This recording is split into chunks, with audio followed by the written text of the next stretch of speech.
Hi, good afternoon. Welcome back to the 2025 SEC Baseball Tournament Game 5 post-game press conference. We're joined by Alabama Crimson Tide, represented by head coach Rob Vaughn, along with center fielder Richie Bonamolo Jr. In a moment, Coach will give an opening statement, and then we'll take questions directed to Richie only, please. Caitlin and Jake are passing microphones, so please wait to be called upon before asking your question. Coach, if you give us an opening statement. Yeah, really good game through 6, really through 5. When they come out, they were swinging the bats extremely well early. I thought we minimized and did a good job minimizing innings early. We're able to tie the game up. They make kind of a costly error there with 2 outs, and Richie follows that up with a huge double that gave us the lead there, and you're kind of back in it. And very honestly, a game that felt like we were probably down 10-0 going into that inning. So to grab the lead there in the middle is exactly where you want to be. And then we just couldn't stop them. I mean, that offense was firing on all cylinders today, man. They didn't miss mistakes. They capitalized on stuff, and at the end of the day, just couldn't slow them down enough. These kids fought and scratched and clawed to the very end.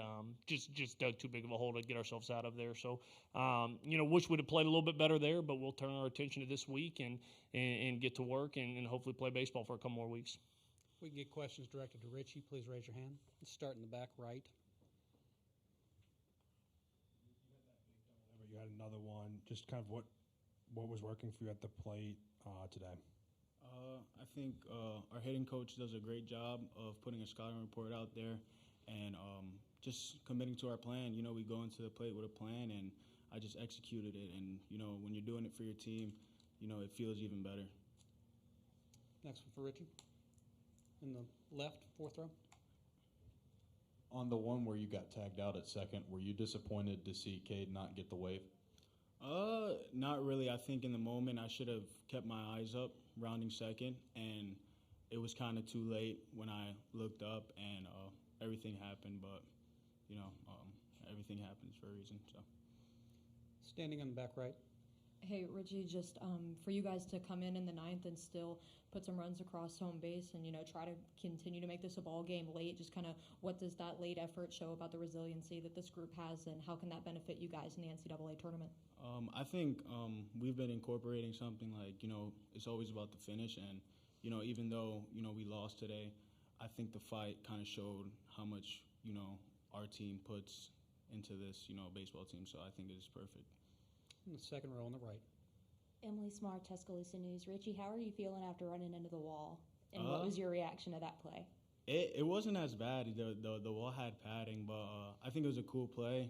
Hard hit ball, just got there, and I think it was cool looking at the scoreboard and seeing the little replay. So it was a cool catch. Any more for Richie?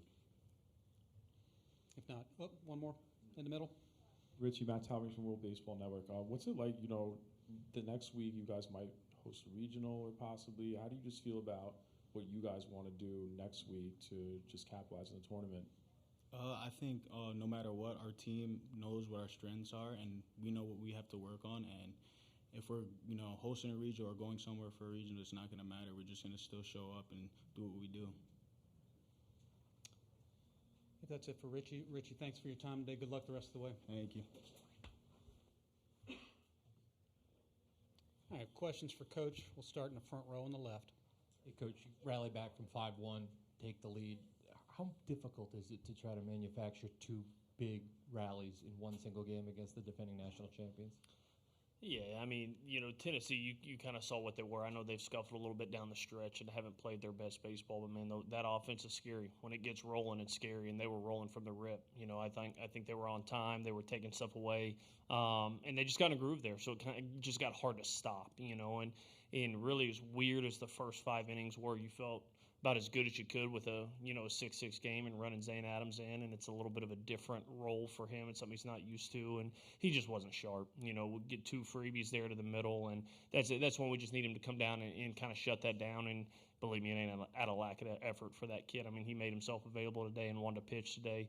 Just didn't have great stuff today, and then that 5 spot happened, and then you saw A.J. Russell really settle in. I mean, report on that, guys. It's very limited right change ups, and you saw him start to really land that right change a lot. And And it's what good arms do. You know, it's a really good heater, and Drew threw a ton of strikes. He was ahead in counts. And once he settled in after that 5 spot, he did what you did. You know, when you get the lead, you gotta stay on the attack and go get those zeros. That's exactly what he did. And we fought and clawed there at the end, but it was just too big of a hole to dig out of. On the left, 4th row. Coach, I know you mentioned yesterday about maybe Riley doing a little bit of angling to get the start today. Ultimately, you guys didn't go in that direction. What went into the thought process there, and specifically with Zane after he didn't come out of the bullpen once all year, and then he's on even shorter rest than Riley would have been? Yeah, I think a lot of that goes into kind of pitch count. A lot of that goes into workload. A lot of that goes into just history, man. Like you look up and I mean, Riley's still coming off of TJ, you know, and he's a max effort arm. It's not like it's 86, 88 and a changeup guy. I mean, it's 98 to 100 and kind of max effort stuff. And so Riley's pitch count got up a little bit higher last week at Florida. Zane, obviously, unfortunately, wasn't in the game near as long at Florida, so just hadn't thrown as many pitches, was a little bit fresher there. We talked to Riley. He played catch yesterday, and I think would have loved to have got out there and gone, but he was like, man, I just feel okay, and I don't feel awesome, you know. And in that point, there's not a shot that I'm going to run that kid out there. That kid's going to make a whole lot of money here in about a month and a half, and we got a lot to play. We need Riley as fresh as he can be this upcoming Friday. And so you saw the same thing. I heard Tony kind of gave an interview yesterday talking about Phillips, and it's like, man, you want to win this, you do, but you also can't put your arms at risk, especially a kid that's poured his heart and soul into Alabama like Riley Quick has, you know. I think even he told me he felt awesome. Man, I want to win this thing as bad as anybody, but I'm not willing to put him at risk to do that. And so Zane felt fresher, didn't throw near as many pitches last week, felt like he could do it. We wanted Zane to get a clean inning. We weren't going to bring him into the middle of a mess, and we thought that was kind of the window, top of the lineup coming up, who had been really good, and Zaner with a clean inning, see what he got. And like I said, just wasn't awesome today. On the right, on the back. Coach, just what about this team and the resume? Do you think you guys have done enough to host a regional, or what's your thoughts on that? Yeah, I think it's interesting. You know, I'm not a politicking coach very often. You know, I'm very much go let your work speak for itself, and if you're good enough to do it, you do it, and if you're not, you're not. But it's funny. I'm sitting around the hotel room yesterday, and you're watching, you know, the SEC now and all this stuff, and they're talking about all this stuff, and it's like, man, you know, Florida plays Ole Miss, and Alabama plays Tennessee, and man, that seems like a fight to host. And the reality is, like, we won 17 games in our league. 17 games in this league. Our RPI, I don't know what it is after today's game, but it's got to be in the top 12 probably at least. To me, it's a no-brainer. This team went out and won every single midweek game all year. We lost one non-conference game all year. You know, we've done some really good things. You win 17 games in the league with the top 12 RPI. I think it's kind of silly that we're talking about, are we hosting, are we not? It should be, where are we being seated in the top 16? Now, within that, it's out of our control. You know, you come here and you win 2 or 3 games, you completely take it out of any committee's hands. But, you know, a lot of these teams that you're seeing kind of as locks to host are teams we played this year or teams we beat this year. And some of these things. So this league's just something different. Believe me, I spent a lot of time out of this league and got super annoyed with every coach that got up here. And I was like, man, you're 2 games over 500 in your league, and you think you should host. And then you come walk through this league and you understand exactly why you should host doing that. But like I said, it's out of my control now. Do I think this team's done enough? I don't think there's any doubt. I think that resume should speak for itself, but it's in the hands of the committee now, and we'll get back to Tuscaloosa, get to work, and be prepared for whatever comes next week. On the left, 3rd row. Hey, Coach, obviously along those lines as well, how much emphasis do you think a selection committee should put on the SEC tournament when there's so many good teams here? And then also, what do you think about the format now that the run is done for y'all? Yeah, I mean, I guess to answer the first part of that question, I've always believed that postseason tournaments should only help you. They should never hurt you. You know, I've always kind of believed that and stuff. And man, you go win games in this league. It don't matter if you're playing them on a Tuesday, if it's a non-conference game on a Tuesday. I mean, it's just a whole different animal. It is, and it's hard to explain it. And I understand the coaches that get really frustrated from other leagues when they hear us sit up here and talk about that.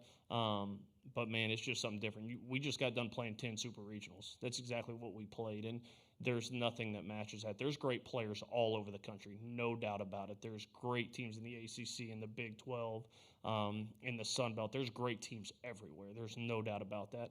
but there is nothing, not even close to comparing to walking through 10 straight weeks in this league, because you better learn how to take a punch. You better learn how to be resilient. You better learn how to show up every day. And our kids have done that. They've done that. And shoot, we lost one game all year outside of conference play. Like, that tells you how strong this league is. And then I think as far as the tournament goes, it's hard. Like, it's something that we as coaches felt like we had to do. Open it up when you add two regional caliber teams in Oklahoma and Texas. You feel like you have to kind of make an adjustment to the tournament because there's a heck of a lot more than 12 NCAA teams in this league. But at the same time, like, man, this tournament was – this is the one when I was sitting in Omaha, Nebraska at the Big Ten tournament. I would finish my game and rush back to the hotel so I could watch the SEC tournament. It was awesome. Like, it was an awesome format. It was a bear to get through, but just such a cool format.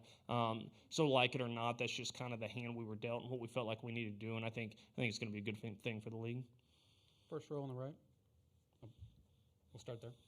Harrison Fan, SEC Unfiltered. Coach, how do you kind of go about preparing, from here until next week? And, well, like you said, not having the cards in your hand, but feeling you guys have done enough. What does that kind of look like from a preparation aspect and a mindset kind of to the team and the players and kind of how they approach the week?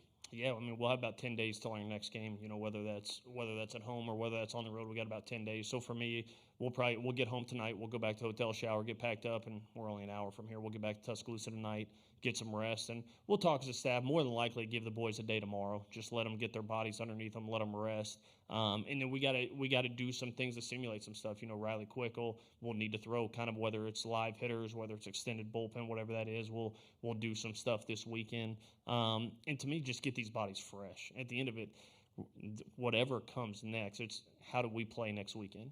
Can we get as fresh as possible, as sharp as possible for next weekend? And so we'll sit down as a staff and put that together. We'll find out, I guess, on Sunday if people are coming to us or whether we're heading somewhere. And then we'll see Monday morning what that looks like, and we'll go to work. Two more, starting right here. Saw this Tennessee team without A.J. Russell fresh back in March. Now you saw them with him. How does adding a guy like that this time of year change a team's profile, and how different did it look for their pitching staff with him involved? That's just a really darn good team. Marcus Phillips was a big leaguer there for 3 innings there. I was like, man, Tony, you said he's going to be up on a pitch count, man. Let's get him out of there. Like, he's thrown enough. It was 98 to 99 with just plus stuff, all strikes. He was really, really good. And then you have Russell, and the impressive thing about him, I thought, is how he did it. He came in, and we kind of blitzed him there early. Richie with a huge 2-out double, scored some runs there, and then he made the adjustment. He was able to start landing that right changeup a lot, and that makes 97 from that slot play a heck of a lot better. So you got to credit him on how he did that. Tony Vitello is one of the best coaches in the country, man. He does such a good job with these guys, and they've had their struggles the last few weeks, and just like for everybody, once you get to Hoover, it's kind of a reset, and it doesn't matter whether you've won your last 20 or lost your last 20. Everybody's here, and it's a clean slate, and they came out and played a really good brand of baseball today. Last one in the second row. Skip, how do you feel about Neil's preparation for today, and also working through the 8 relievers that were in dealt after Finateri was pulled? How do you feel that Neil's preparation has been, pretty much everything since the fall? Yeah, Brady's been great for us, man, and he's just continued to get better. Like I said, Brady had a tough start to the year. Didn't play great down the stretch. I thought was coming out trying to get 10 hits every at bat after a rough start, and frankly, Will Plattner was playing really, really good, and Platt kind of won the job a little bit and was playing a really good brand of baseball, and then fractured his hand at Auburn, and that kind of gave Brady a reset. I think when I saw Brady come back after kind of being out for a few weeks, you saw him come back just kind of with a new lease on it and play a lot freer, and he's had some huge hits for us. He's done a great job behind the plate. He's as good of a catch and throw guy as I've been around. Super athlete back there, can play a ton of positions on the field. So Brady's been great for us, and we're going to need both those guys down the stretch. Just Plattner's getting back. He's probably not at 100%. He'll tell you he is. He ain't back quite there yet, but both of those guys are going to be really needed down the stretch here because they're two of our, Platt's one of our toughest kids we got. So it'll be good to get him back and involved in these things, and Brady's doing a good job with that staff. All right, Coach, we appreciate your time. Good luck the rest of the week. Appreciate it.